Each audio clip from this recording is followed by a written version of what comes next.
Kehamilan sesuai 12 minggu. Ini adalah contoh pemeriksaan klasik yang biasa kita lakukan pada trimester pertama dengan menggunakan USG pada bagian perut atas atau istilahnya USG transabdomen. Dan ini khas sekali di mana kandung kencing ibunya penuh. Ini kalau pada masa-masa dulu itu kita selalu menganjurkan ibunya untuk mengisi kandung kencing agar janin bisa terlihat dengan jelas ya. Ya benar juga.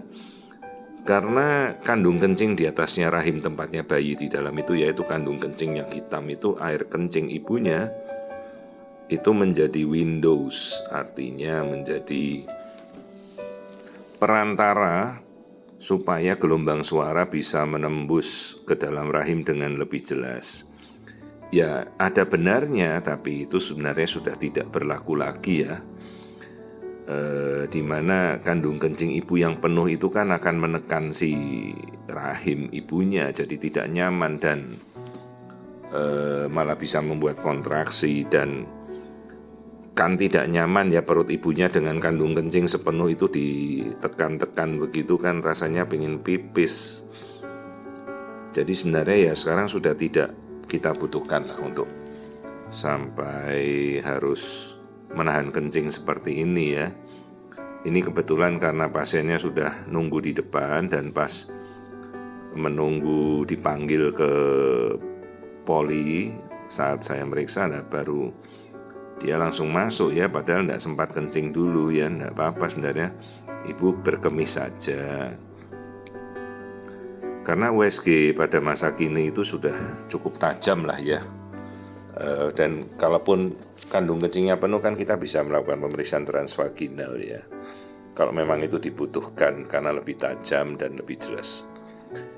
Tapi apapun itu kita kembali ke pemeriksaan standar ya, jadi kita melihat ini kandung kencing ibunya penuh, terus kita bisa melihat janin dalam posisi natural ya, jadi dia berbaring begitu. Ini minggunya 12 ya, kita cobalah amati kondisinya ya. Nah, kita nanti melihat tulang hidung, kita melihat tengkuk leher atau istilahnya nuchal thickness, dan kita melihat pemeriksaan screening pada trimester pertama yang nanti harus kita cek satu persatu ya.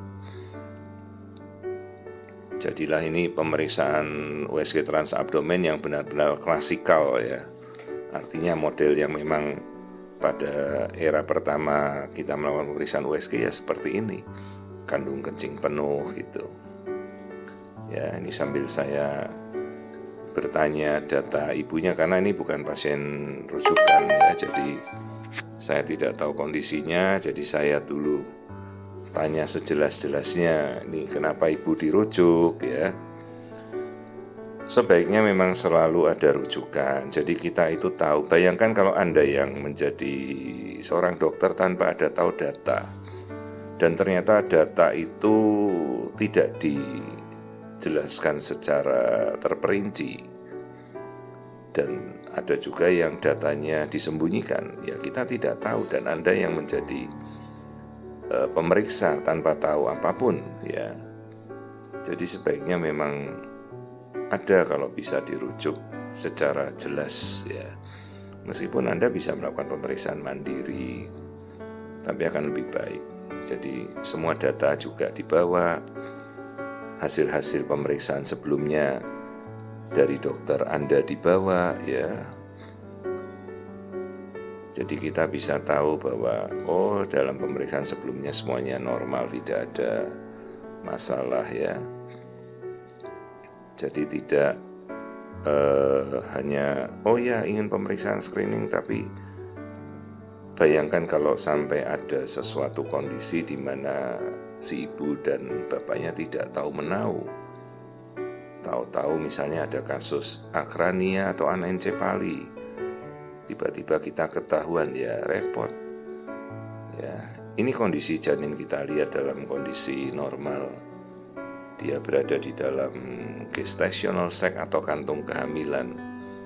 Di minggu ini plasenta sudah mulai terbentuk ya. Nah, ini posisi bayi dalam kandungan dengan kandung kencing ibunya penuh ya, seperti itu. Lumayan jelas dari USG abdomen ya, kita tidak dari transvaginal. Kalau transvaginal jelas kandung kencing harus kosong ya. Tidak mungkin kita mau melihat transvaginal kalau kandung kencing sepenuh ini ya. Ini karena kandung kencingnya penuh kita bisa melihat. Dedeknya masih diam. Kalau minggu segini sudah bisa bergerak aktif. Ya, perhatikan struktur tangan, kaki ya. Kita lihat dulu bentukan lengan atas, lengan bawah, tungkai kaki ya. Jadi ya tidak sampai kita akan melihat jari-jarinya bagaimana. Sering sekali ditanya jari-jari. Coba dilihat dulu bentuk tangan kaki, karena kalau tangan kaki sudah baik ya biasanya semuanya akan terbentuk normal ya. Tapi kalau tangan ada yang bengkok atau klavut, kaki bisa semuanya juga cacat ya. Ini kita lihat tulang rahang dan tulang hidung. Jadi daerah mulut itu ada tulang rahang atas, rahang bawah, maksila dan mandibula namanya ya. Nah, kita lihat tadi tulang hidungnya sudah kita lihat. Terus nanti kita mau lihat tengkuk atau nuchal thickness. Ya, jadi kita bisa melihat dengan USG abdomen saja sudah cukup 12 minggu. Nah, pemeriksaan screening kita harus melihat dengan jelas. Jika ibu merasa ragu, ya ibu bisa minta,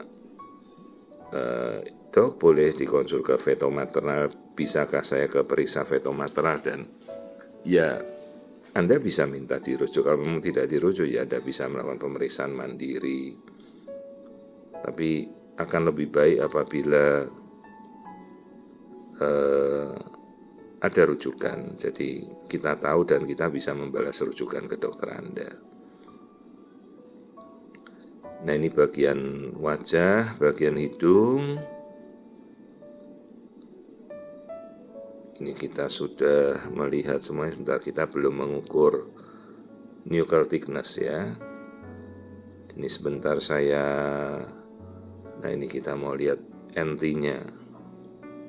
Ya, NT-nya normal, tidak ada tanda-tanda penebalan. 0,7 mili, oke ya. Batas NT itu sekitar 2,5 mm. Nah, semua sudah saya cek.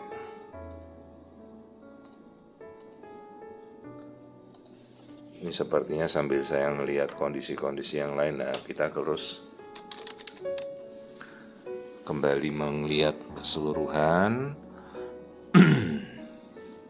Nah, di bagian bawah dari posisi janin berbaring itu yang putih tebal itu plasenta ya. Jadi posisi plasenta ada di bagian bawah dari dinding rahim. Ya, ini sepertinya saya sambil bertanya pada ibunya juga nih perihal kondisi-kondisi kehamilannya ya. Jadi semakin banyak data yang bisa kita dapatkan akan lebih baik.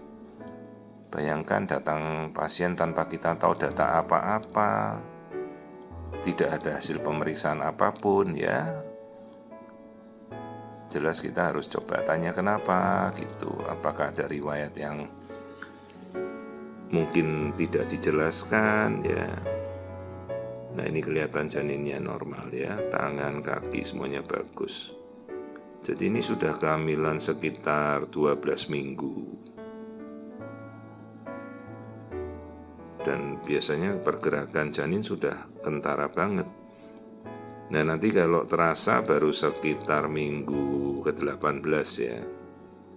Oke, jadi kita sudah lihat semuanya kondisinya, janin tidak ada masalah, semuanya normal. Perlu kita tanyakan apa sudah periksa laborat darah lengkap ataupun darah tambahan trimester pertama, dan bisa kita anjurkan sekarang juga screening NIPT ya. Sudah sangat terjangkau juga.